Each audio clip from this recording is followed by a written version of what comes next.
Olá, a convidada do nosso programa hoje é a ex-primeira-dama de Jacareí, Sônia Bonanno, a quem eu agradeço já pela visita, por ter aceitado o meu convite. Muito obrigado por vir. Obrigada a você de se preocupar de estar escutando alguém que tem aí alguns anos de Jacareí para falar.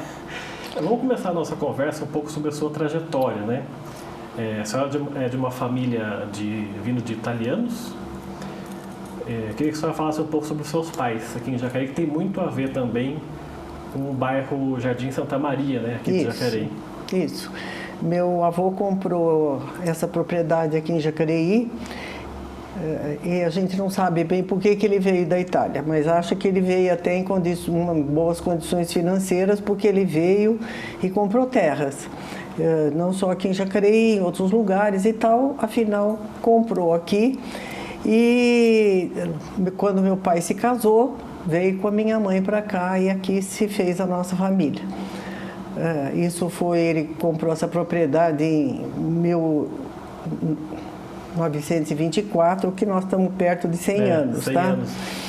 E aí a trajetória da nossa família se deu naquele lugar. Depois, mais tarde, meu pai loteou e tal, e depois demos continuidade e fizemos, acho, um belo de um bairro na cidade. Já era a Fazenda Santa Maria, chamava? Era a Fazenda Santa Maria.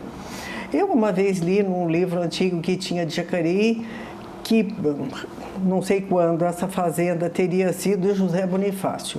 Estou te dando uma informação assim, jogada ao alto, porque li isso e não tenho nem a fonte para te dizer. Mas era um livro desses que contava a história de Jacareí. Mas tudo bem, isso não importa. Meu avô comprou aqui em 24, mas minha mãe só se casou em 37. E aí veio aqui ficou e aqui fizeram toda a trajetória da vida da nossa família. Queria que a senhora falasse um pouco sobre os seus pais, a dona Júlia, né, e o seu Orlando. Então, eles eram da capital, né? A família toda na capital e tal, moravam em São Paulo. E a minha mãe conta que quando veio conhecer o lugar onde ela ia morar, estranhou muito. A minha mãe tinha sido funcionária do Mapping, no tempo que o Mapping era o auge, né? Ela era muito mocinha e como ela era muito bonita, ela era escolhida inclusive para mostrar chapéu no Mapping para as senhoras que iam tomar chá e tal. E ela saiu dessa vida, né? Que, imagine, já era uma precursora, porque trabalhava nessa fase, né? Advinda de uma família com poucos recursos. E daí veio para cá. E ela conta que quando ela anoiteceu aqui, ela achou um horror, porque não tinha, era um ponto de luz no... Mas aqui ela ficou, quando veio casada, disse que meu avô foi esperá-los na volta do Rio de Janeiro, que tinha de fazer a lua de mel, e meu avô foi encontrar com ela na estação e disse: Julinha, vamos para casa para você fazer o molho de macarrão.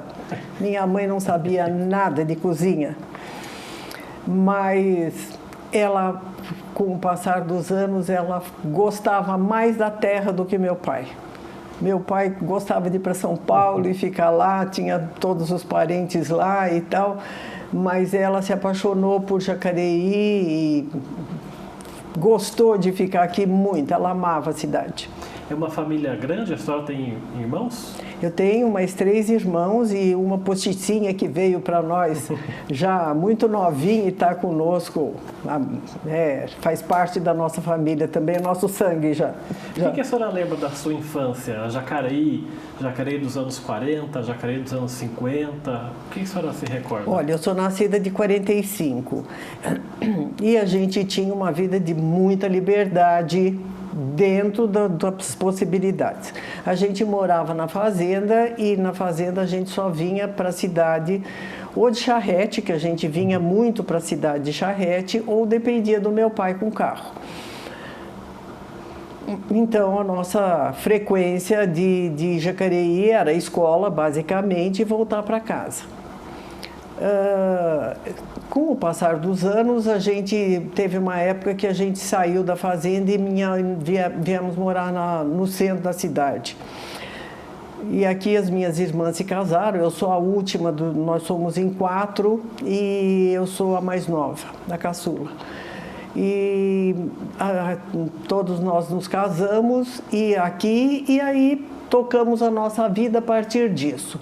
A nossa infância e mocidade era uma coisa completamente diferente do que é hoje, porque era uma vida onde todos se conheciam, né? Eram poucas famílias, né? Então, você dizia de que família que era pessoa, a gente frequentava os mesmos lugares, era tudo muito pouca gente, né? Mas muito bom. E eu não sou saudosista, quer dizer, cada fase é uma fase e eu procuro me adequar àquela fase e gostar muito do que eu estou vivendo naquele momento. Mas foi uma época muito boa. E que características de personalidade que a senhora vê que tem um pouco do seu pai e um pouco da sua mãe? O que a senhora puxou de cada um? Em mim? É. Acho que muito da minha mãe, acho que nada do meu pai. Meu pai era mais sossegado. Eu acho que eu não puxei nada do meu pai. Minha mãe não, minha mãe era muito ativa, gostava muito das coisas, ela era muito... Qualquer coisa que ela fazia, ela se punha inteiramente naquele fazer e ela se dedicava muito. Acho que foi dela que eu puxei isso. E que tipo de educação que eles deram para os filhos? Uma educação mais rígida ou misturada? Não, uma educação bem trancadinha, bem segura dentro da família mesmo. Nós não tínhamos uma coisa religiosa na família forte, nada, que era uma coisa... Diz que brasileiro inventou a história de católico não praticante, e a gente era bem esse tipo de gente, que só tem no Brasil isso, católico não praticante. E era isso, sob o ponto de vista religioso, mas de qualquer forma era uma vida assim bem segura, meu pai bem rígido. Comigo até foi um pouco diferente, porque como eu casei com o Telmo era amigo dele, não meu, não fazia parte da minha turma, fazia parte da turma dele. Comigo ele relaxou um pouco, mas eu era a última. Era a caçula. Já estava mais... Mais paparicada um pouco. E como é que foi para a senhora? Porque como a senhora falou que cresceu na fazenda, né, aqui em Jacareí, só vinha para a cidade de vez em quando, ver nascer um bairro ali, perto do Parque Brasil, que foi o Jardim Santa Maria. Pois é, o Parque Brasil é posterior, né? Ali tinha, onde é o Parque Brasil, era a linha de trem. Né? Passava ali a linha de trem. Era o limite, inclusive, da nossa terra. Meu pai começou o loteamento lá em 56, né?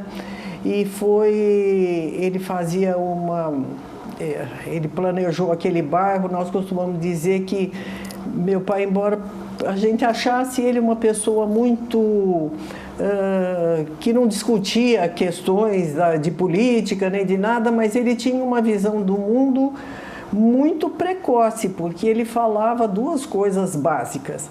Um dia nós vamos vender terra para pagar imposto. E nós temos que fazer desse bairro um bairro para o futuro, porque ele está muito perto da Dutra e nós não podemos fazer esse bairro um bairro acanhado.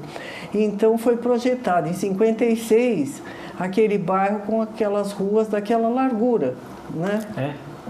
Tá? O que era único em Jacareí, acho que até hoje é único em Jacareí. Basta passear pelo centro de Jacareí para ver como é que é as ruas aqui, as calçadas. Então, né? Pois é, a cidade é uma cidade antiga e as ruas são estreitas. Mas os bairros que foram abrindo, na mesma época que abriu lá, abriu o loteamento do Morro. E o Morro tem aquelas ruas super estreitas, que elas são um problema, né? E lá não, lá ele teve a visão de fazer uma coisa de ruas muito largas, projetadas. Imagine, em 56 você contava os carros que tinham na cidade, né? Mas, de qualquer forma, hoje o movimento que tem lá e o movimento de trânsito de outros bairros que passam por lá é uma coisa incrível. Isso graças à visão que ele teve realmente. Uma visão meio vanguardista até, de pensar. Super. E quando depois que ele faleceu, nós fizemos a outra parte, que foi o prolongamento, a gente manteve o mesmo padrão, porque para qualificar realmente aquele bairro como um bairro diferenciado dos outros. A senhora falou que vinha para cá, para o centro, para a escola, também vinha para passeios? Como é que era a diversão? Como é que a senhora se divertia, assim, entre aspas, em Jacareí? Então, tinha 3 clubes em Jacareí, né? O Trianon, o Elvira e o Ponte Preta. O Ponte Preta era aquele bairro que a gente não frequentava, nem ia no baile. E mesmo no Elvira, eu vinha conhecer e em alguma coisa do Elvira anos depois, até com o Telmo. Mas a gente frequentava o Trianon. E frequentava, tinha final de semana tinha brincadeira dançante. Quando não tinha brincadeira dançante lá, tinha na casa de algum colega. Na nossa casa mesmo teve várias vezes. Então a gente tinha uma vida social para a época até movimentada, né? E a senhora chegou a ter algum emprego, algum trabalho aí? Nada, eu me casei com 17 anos, né? Até então eu participava das coisas, né? Até em concurso de beleza, demitida, mas não trabalhei em nada. Até parei de estudar porque me casei, né? Eu estava fazendo escola de comércio, que chamava naquela época. Fui aluna até do Luiz Máximo e saí da escola sem me formar porque me casei. Pois é, a senhora falou que o Dr. Telmo era amigo do seu pai. Isso. Foi aí que vocês se conheceram? Foi aí, porque o Telmo veio para Jacareí em 53, né? Imagina, em 53, eu sou de 45. Né? E em 56 foi feito o Rotary Club em Jacareí, o primeiro Rotary Club. E tanto o Telmo como o meu pai faziam parte do grupo inicial que começou esse trabalho. E dali se formou uma amizade entre aquelas pessoas que compunham esse grupo. Era um grupo talvez de umas 15, não chegava a 20 pessoas, eu acredito.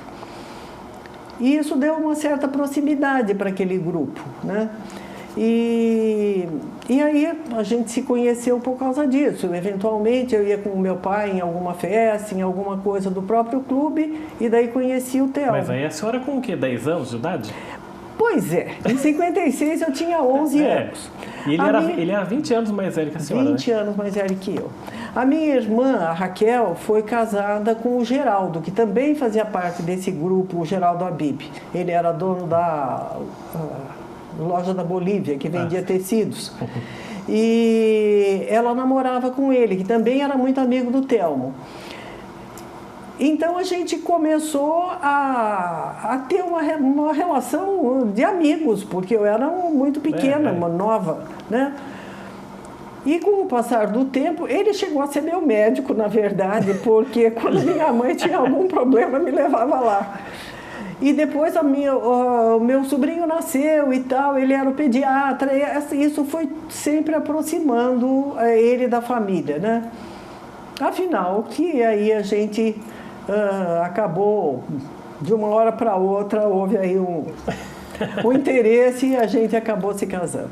Mas isso não teve um efeito assim de gerar um preconceito, 20 anos mais velho, não teve isso? Não, dentro da minha família não. Meu pai achava, nossa, Tom, precisa tomar cuidado, porque o Telmo é muito namorador e tal, precisa ir com calma. Minha mãe achou que tudo bem, se ele tinha se aproximado é porque ele estava afim de alguma coisa mais séria. E isso se deu porque a gente teve um carnaval, que os carnavais do Trianon eram famosos, com o Viagem no Kef, que era o supra-sumo. E tradicional no Vale até. E teve um carnaval que ele propôs que um grupo do Rotary saísse fantasiado. E eu ia fazer parte desse grupo, né? Eram só casais, e ele solteiro e eu novinha, né? E daí nós realmente fizemos. E para ser assim mais encantador, o grupo tinha que ser um grupo de fantasia que tivesse máscara. Baile de máscara. Né? Meu cunhado tinha uma coleção de Manchete, daquela revista Manchete. E essa revista trazia os bailes de carnaval e tal, e começamos nós lá a escolher que fantasia íamos usar. E acabamos escolhendo uma fantasia de espantalho, tá? E era muito bonita a nossa fantasia, mas naquele tempo a gente nem tirava fotografia, nem tem como testemunhar isso. E aí, afinal, que fomos lá, primeiro ano, primeiro dia, todos fantasiados e tal. Nós éramos um grupo, parece que de 8 casais. Acontece que alguém fez uma graça com uma pessoa do grupo e puxou a máscara. Disso surgiu uma grande briga, o que era comum acontecer nos carnavais, né? Tem o estopim, aí começa. Mas era um carnaval muito gostoso. No tempo ainda que lança-perfume não era um problema. Não era proibido. Né? Não. E afinal que disso surgiu aí um vai para lá, vai para cá, quem que está nesse grupo de mascarada e tal, todo mundo acabou tirando a máscara e o Telmo era médico da cooperativa dos rodoviários, que era da Polícia Federal. E dali entraram os policiais e foi uma coisa de louco. Ali nós começamos a namorar, em fevereiro, tá? E daí, em junho, nós estávamos casados. Ah, então foi um namoro 3 de meses. 3 meses. Porque ele dizia, eu não tenho o que esperar. Se você acha que nós podemos casar, então nós vamos casar. E aí a gente se casou. Tá certo. E fez um casamento de 48 anos. Exatamente. A gente vai falar muito sobre o Dr. Telmo daqui a pouco. O Gente Destaque volta daqui a pouco. Até já.